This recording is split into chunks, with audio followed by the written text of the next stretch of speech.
Hey, how's it going, everybody? So a couple of weeks ago, you guys watched me build this disc sander out of an old drill. And this ended up being such a simple project, and it ended up being used so much over the last couple of weeks in my shop, I figure I should start making a couple of the other machines that I've been wanting in my shop for a very long time. And so today what I want to do is I want to try and tackle a disc sander. Now, I don't really like a lot of the designs that I've seen online so far, so I'm going to make my version of the disc sander that I want. And so step one is going to be to go find the motor in the secret motor spot in my shop.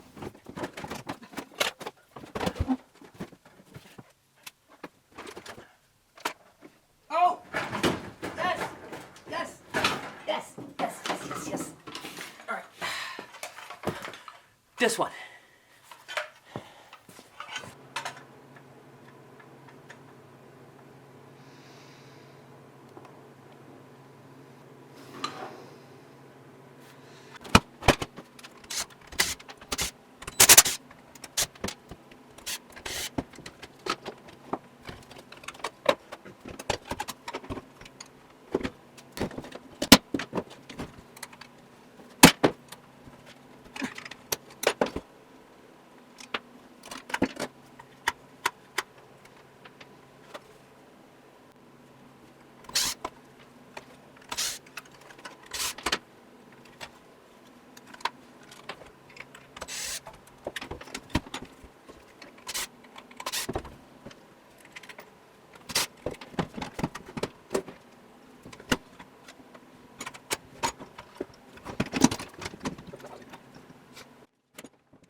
Looks like a plan. Let's go.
Okay, alright, it works.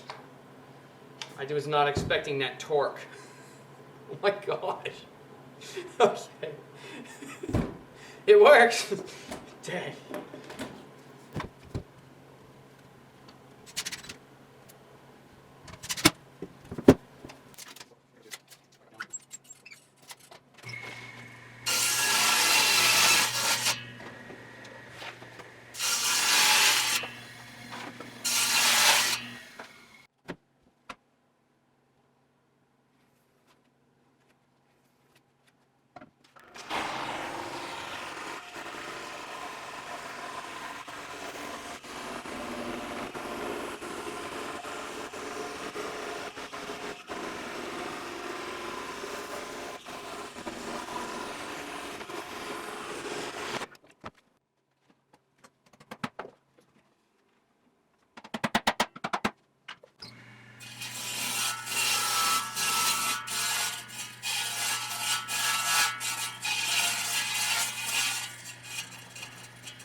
Oh my gosh.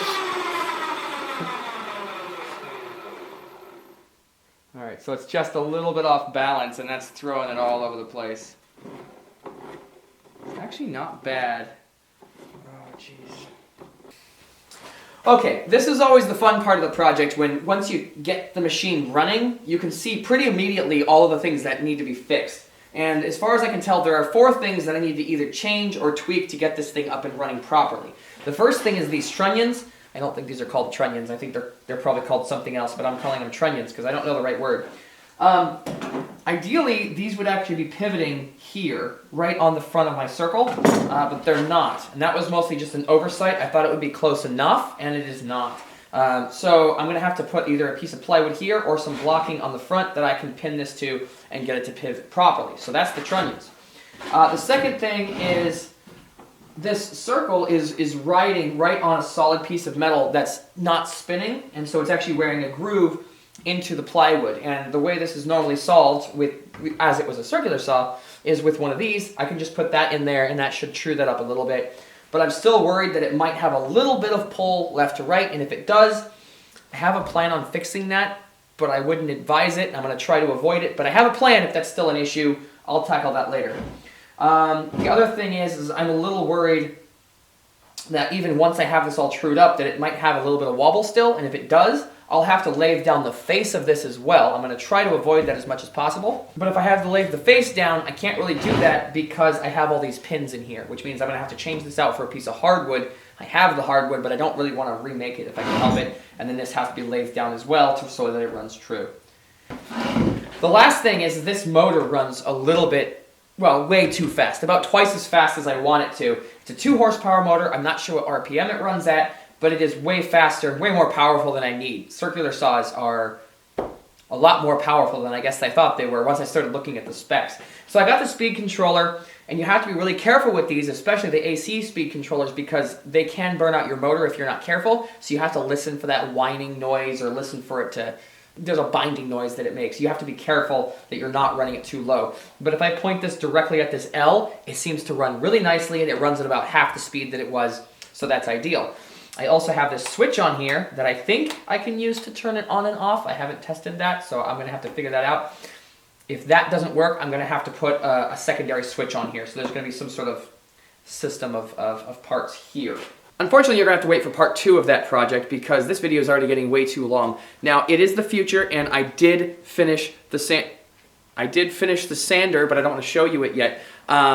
In part 2, pretty much everything went wrong. I broke several things, and I was banging my head on the table for a little while, but I ended up getting it working. It does work. I do finish the project, I promise, but that video is going to come out on Friday. That's 2 days from now, so keep an eye out for that. So thank you all for watching. Don't forget to hit the like button. Don't look at the sander. Thank you all for watching. Don't forget to hit the like button. Goodbye.